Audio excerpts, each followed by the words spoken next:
bolo de caixinha, amada. Mano.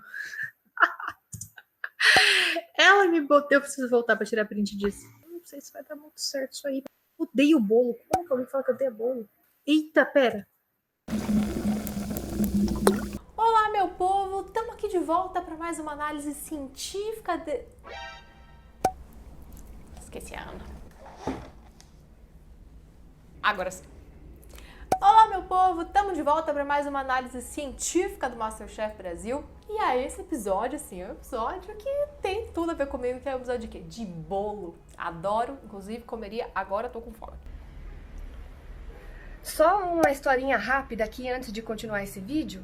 Em 2018, quando eu e a Laura fomos selecionadas para o FameLab Brasil, inclusive, para quem não sabe, foi assim que a gente se conheceu, lá no FameLab, a gente criou um grupo, né, porque a gente ia começar a ver passagem para ir para o Rio de Janeiro, ver hotel e tudo mais.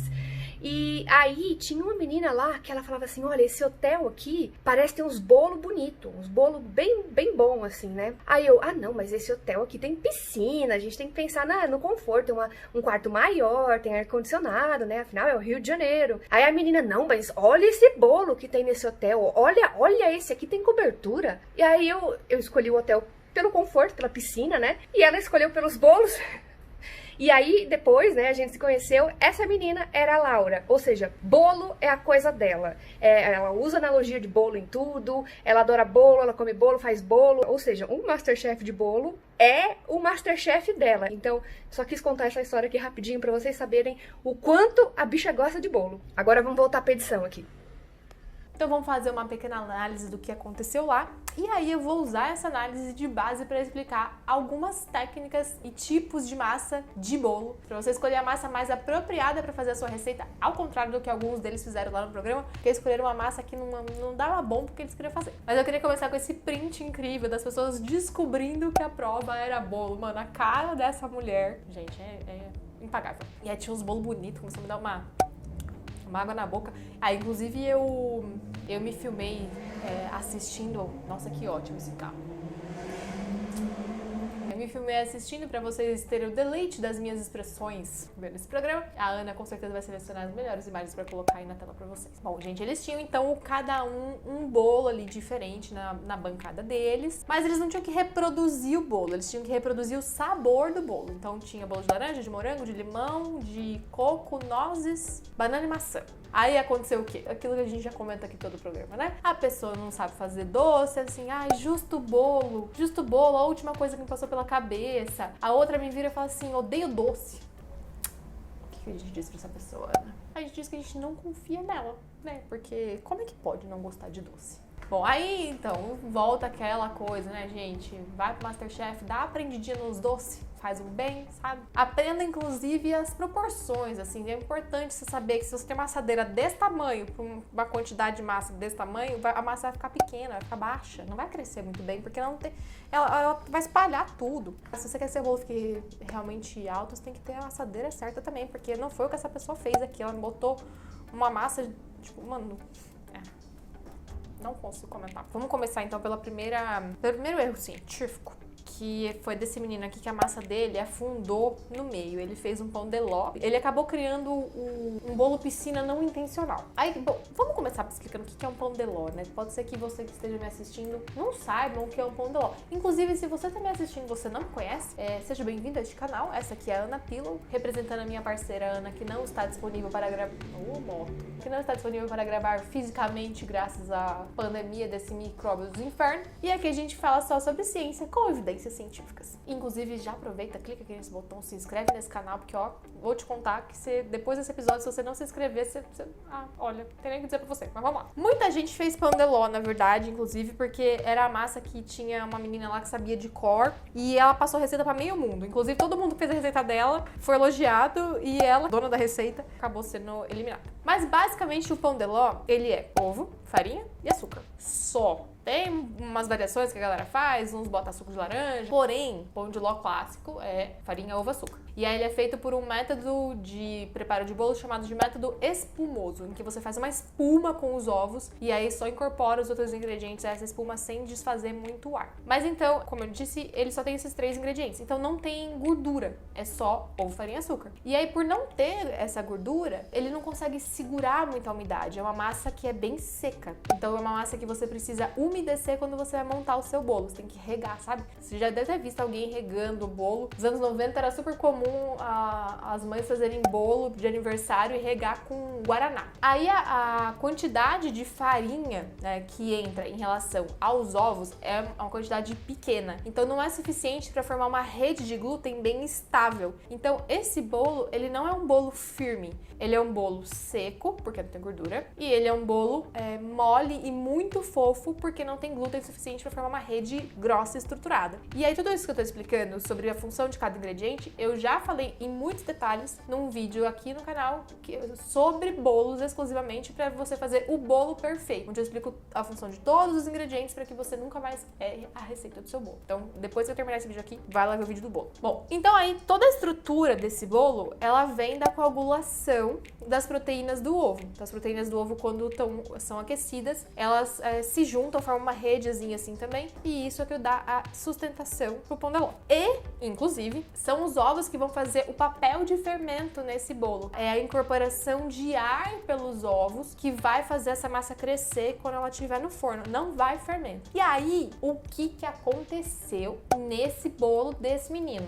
Ele botou fermento. Ah, Laura, mas aí tudo bem, né? Porque vai só dar uma ajudada e o bolo vai crescer e tal, vai crescer melhor. Então, sabe o que é? Quando a gente bateu os ovos lá pra fazer o pão de ló, a gente incorporou ar. Esse ar, quando ele estiver dentro do forno, ele vai expandir e ele vai também crescer um pouquinho por conta do vapor dos outros ingredientes que vai soltar, e isso vai fazer a massa crescer. Quando a gente põe o fermento forma gás carbônico. E esse gás carbônico, ele vai sair também na forma de bolinhas assim de ar e vai tentar expandir a massa também para tentar escapar da massa. Quando a massa tem estrutura, que ela não tem uma rede de glúten estável, ela tem bastante ingrediente que dê forma para ela, o gás não consegue escapar da massa. Ele faz só força para cima para tentar escapar, e isso faz a massa subir e crescer. Só que se a massa não tiver estrutura suficiente, o que ele vai acontecer? Ele vai conseguir escapar. Se ele conseguir escapar, ele sai e aí ele deixou meio que um vazio na estrutura da massa por onde ele passou. E aí a massa murcha de volta. É por isso que colocar mais fermento do que o necessário que a receita pede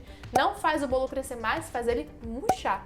Porque vai formar tanto gás que a estrutura da massa não vai aguentar e ele vai escapar. E quando ele escapa, ele deixa como se fosse uma parede desfalcada de tijolos, ela não aguenta e volta e encolhe e afunda e fica esse negócio aí. Tanto que quando ele cortou o bolo lá, formou tipo uma piscininha mesmo, porque o recheio dele ficou afundado no meio onde o bolo desceu.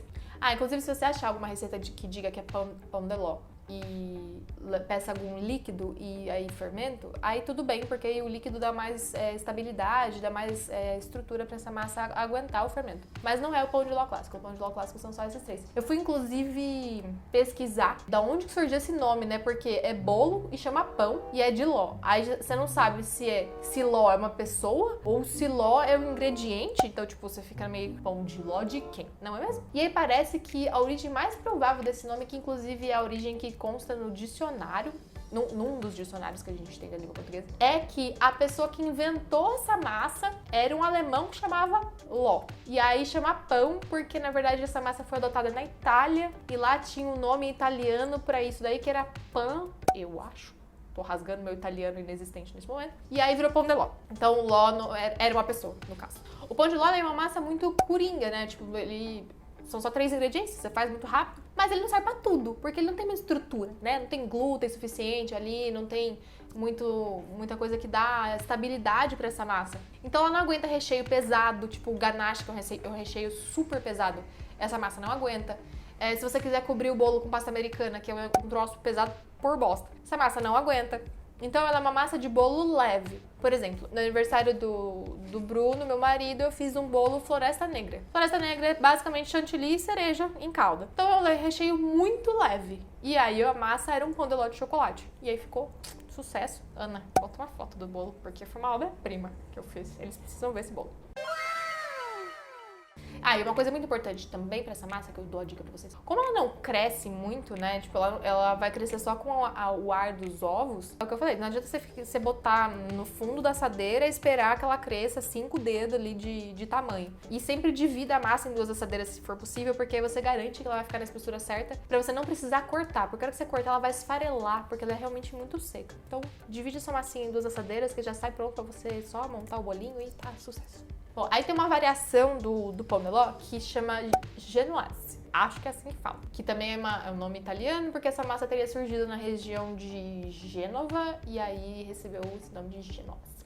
E aí essa receita, ela é muito parecida com a receita do pão de ló, só que além dos ingredientes que eu falei, ela vai manteiga derretida. Então é uma massa que é bem mais úmida, não é uma massa secona na boca. Eu, inclusive, gosto muito mais. Porém, assim como o pão de ló, ela também não tem muita estrutura e ela não aguenta recheios muito pesados. Para esses bolos de pão de ló e de genoise, você precisa usar recheios que também sejam aerados. Então, como eu falei, o chantilly, uma mousse, uma geleia. E aí você consegue fazer um bolo bem bonitinho e que não vai desmoronar, né? Ou então afundar quando você rechear. E aí, só um detalhe. Não faça igual as pessoas do MasterChef, que todos que foram fazer chantilly conseguiram fazer manteiga. Gente, ficou branquinho? Tá consistente? Tá gostoso? Para de bater, amor. Chantilly Sério, todos eles tiveram que fazer chantilly 2 vezes porque bateu demais. Teve uma hora que a Paula gritou com a mulher porque ela já tinha feito manteiga com um e ela começou a bater o outro e já tava virando manteiga de novo. A Paula começou a gritar, mandando ela parar de bater. Ah, e aí tem a cena das 2 pessoas que saíram do episódio logo na primeira prova, que curiosamente eram as 2 pessoas que disseram que sabiam fazer bolo, que fazia bolo com frequência e tal. Essas massas não aguentam tanto o recheio pesado quanto incorporar tipo fruta e castanha no meio delas, porque elas realmente não têm estrutura pra aguentar isso, gente. Não é você que não tem estrutura pra aguentar a pessoa reclamando na sua orelha o dia inteiro, então a massa não tem estrutura pra aguentar a fruta que você bota no meio, a castanha, não dá certo. E aí uma mina fez pão de ló e botou banana, leve, banana, né?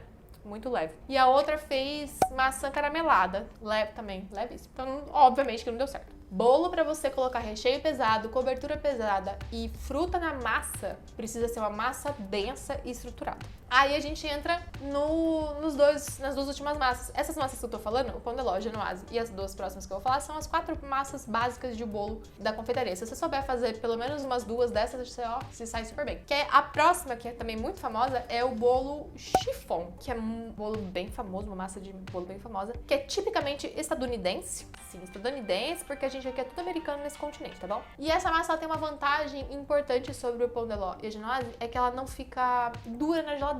Porque essa receita leva como gordura o óleo e não a manteiga. A manteiga em temperaturas frias, ela fica sólida. Então a tendência é que bolos com manteiga tendem... A tendência é que os bolos com manteiga fiquem mais duros na geladeira porque a manteiga vai solidificar na temperatura mais baixa. Isso não acontece com os óleos, porque o óleo ele vai ficar líquido independente da temperatura ali. Então o bolo chiffon, ele é muito bom para ser usado se você precisar fazer um bolo gelado, para ele ficar tipo bolo de coco gelado. Tá dando agora a boca já de novo, gente, que absurdo. Uma outra diferença do chiffon em relação ao pão de ló e genoise é que no chiffon é preconizado que você coloque as claras em neve. Nos outros 2, você pode bater, e na verdade o mais comum é que você bata os ovos inteiros, pra eles espumarem e dobrarem de tamanho. Eu acho que eu nunca fiz uma receita de pão de ló que pedisse pra colocar clara em neve. O que dá pra mudar, assim, que diferenciar, que tem uns métodos diferentes de fazer essa espuma de ovo. Tem gente que faz o método a frio, que é só bater na batedeira ali, beleza. Tem gente que faz o método a quente, que aquece os ovos com açúcar em banho-maria e aí bate. Isso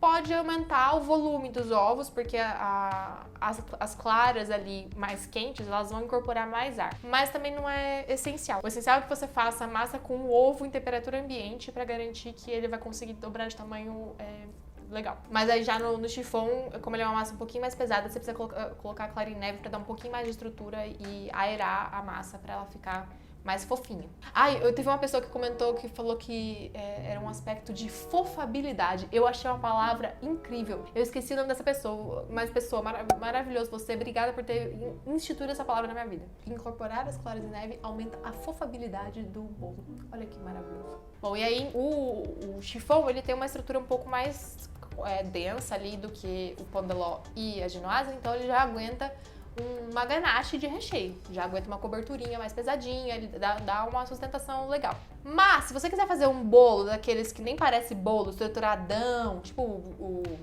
Cake Boss lá, que esculpe os bolos, tudo, aí você tem que usar uma massa que é a massa de base amanteigada. Essa, meu amor, sustenta você quase em cima. Essa massa é a que você precisa escolher se você quiser fazer bolo de vários andares. Então, sei lá, você vai ter 3, 4 camadas de recheio, tem que ser uma massa de base amanteigada para conseguir ter estrutura suficiente. Ela tem uma rede de glúten bem forte, porque a farinha entra aqui numa proporção bem maior do que nas outras receitas. E essa rede de glúten mais forte garante tanto que ela aguente um recheio mais denso, mais pesado, quanto a incorporação de fruta e castanha no meio da massa. Então, ela é a massa ideal para fazer qualquer tipo de bolo. Assim. Se você tá na dúvida de que bolo fazer, essa é a massa mais indicada. Inclusive é aquela massa que, sabe quando você quer fazer bolo de nada? Bolo de nada é essa massa de base amanteigada. E ela já é naturalmente úmida por conta da manteiga, vai bastante manteiga na massa, isso retém muita umidade no bolo. E aí você não precisa regar essa massa depois com calda, nada, então ela realmente aguenta a estrutura muito melhor do que todas as outras. Bom, o resumo dessa história, então, é o seguinte: escolha a massa de acordo com o bolo que você vai fazer. Então, seu bolo precisa ter estrutura? Base amanteigada. Seu bolo precisa ser muito fofinho? Faz uma genoise que fica até melhor, que vai ficar mais molhadinho. Agora, pode ficar ali no meio termo, você quer só uma ganachezinha? Pode fazer um bolo de chiffon. Ah, vai ficar na geladeira um bolo de coco gelado? Chiffon é a melhor opção, porque o óleo na massa não vai deixar a sua massa dura com gosto de geladeira esquisitão. Ah, e aí tem... eu não vou entrar em detalhes aqui, porque são mais técnicas culinárias do que essencialmente métodos científicos, assim. Mas essas massas representam também métodos diferentes de se fazerem os bolos. Como eu mencionei, tem o método espumoso, que é bater os ovos inteiros até espumar. E não vai fermento nesse bolo. Aí tem o método cremoso, que é desse bolo de base amanteigada, em que eu bato o açúcar com manteiga para incorporar bastante ar na manteiga. Tem o método chiffon, que é você primeiro bater os ingredientes molhados, formar tipo ali uma emulsão e depois incorporar as claras em neve. E tem o método muffin, que é um método muito legal, que é um método que vai óleo vegetal também, em que você faz só os secos e só os molhados, aí você não separa a clara da gema nada. O método muffin é o método do bolo de cenoura, que você bate os ingredientes molhados todos no liquidificador, depois só incorpora a farinha e o fermento na mão. Então, cada método vai gerar um bolo diferente. E aí tem toda uma ciência por trás, claro, mas são muito mais técnicas culinárias do que qualquer outra coisa. Bom, então era isso. Os recheios, cada recheio que eles fizeram foi diferente. E aí eu fiquei surpresa que a maioria não sabia fazer bolo e mesmo assim conseguiu fazer uns bolo bom. Teve uma menina que falou que nunca tinha feito bolo, assim, de receita na vida, porque ela só fazia bolo de caixinha. A gente, bolo de caixinha não... é esquisito, né? O gosto dele não é gostoso. Aí, no final, eles tinham que fazer uma marmita. E aí, a marmita, ela pode parecer, marmita, é só tacar as comidas junto, né? Mas aí, marmita tem toda uma questão de comeabilidade. Posso inventar uma palavra? Inventei uma palavra. Porque você leva a marmita pro trabalho, pra comer, pra escola e tal. Você precisa que aquele negócio seja fácil de comer, né? Você não pode ter um bife pra cortar, né, com faca, que às vezes você não tem nem onde apoiar, você tá sentado em algum lugar que não tem muito apoio, você precisa só ter uma coisa fácil pra comer. Então isso foi uma das coisas que pegaram, tinha que ser alguma coisa que não fosse muito seca, que combinasse, que desse pra comer bem fácil. E aí aqui eu só queria comentar uma questão, que teve uma competidora que me cozinhou 1 quilo de arroz, amada. 1 quilo de... Cara, não dá. E aí o que aconteceu? Gente, uma xícara de arroz vira um negócio desse tamanho. Você já alimenta 3 pessoas com uma xícara de arroz tranquilamente. E aí, o problema aqui foi que ela colocou tudo ali pra cozinhar e aí era muito arroz. Ela não conseguiu temperar corretamente porque não pegou o tempero pela quantidade de arroz, ficou diluído ali. E aí não cozinhou direito, porque o arroz já demora um pouco pra cozinhar. E era uma panela gigantesca de arroz pra cozinhar ali. Quase que ela não consegue me empratar o trem tudo, gente. Vai nas proporções, sabe? Eu tenho 3 jurados, eu preciso fazer... Faz ali no máximo umas 2 xícaras de arroz que top. Sucesso. Aí no fim ganhou um menino que tinha ido super bem na prova do bolo. E aí ele foi super bem de novo na prova da marmita e acabou levando o troféu Masterchef dessa vez. Bom, era isso.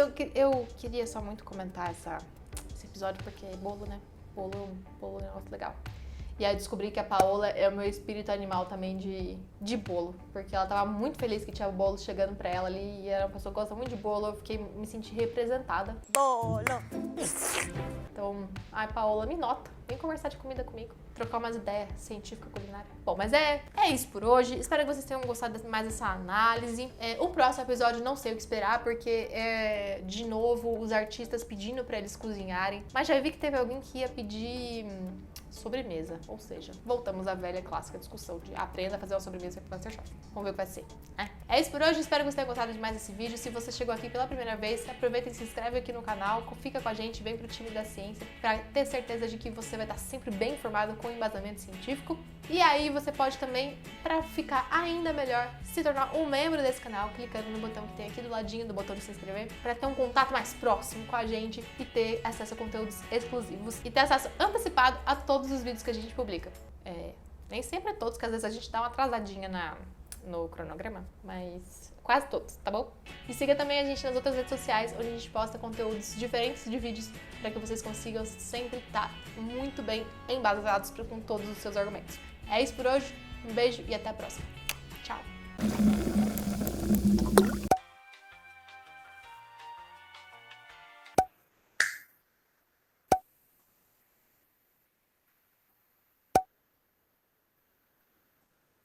A cara dela.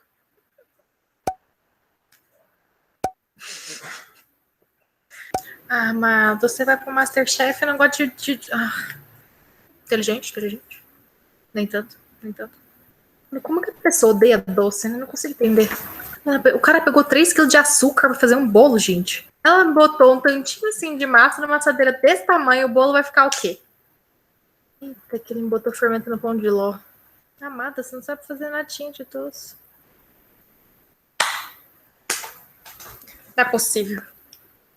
Não é possível. Todo mundo bateu o chantilly pra virar manteiga, gente. Pelo amor de Deus. Meu Deus, parece uma piscina. Ah, meu Deus.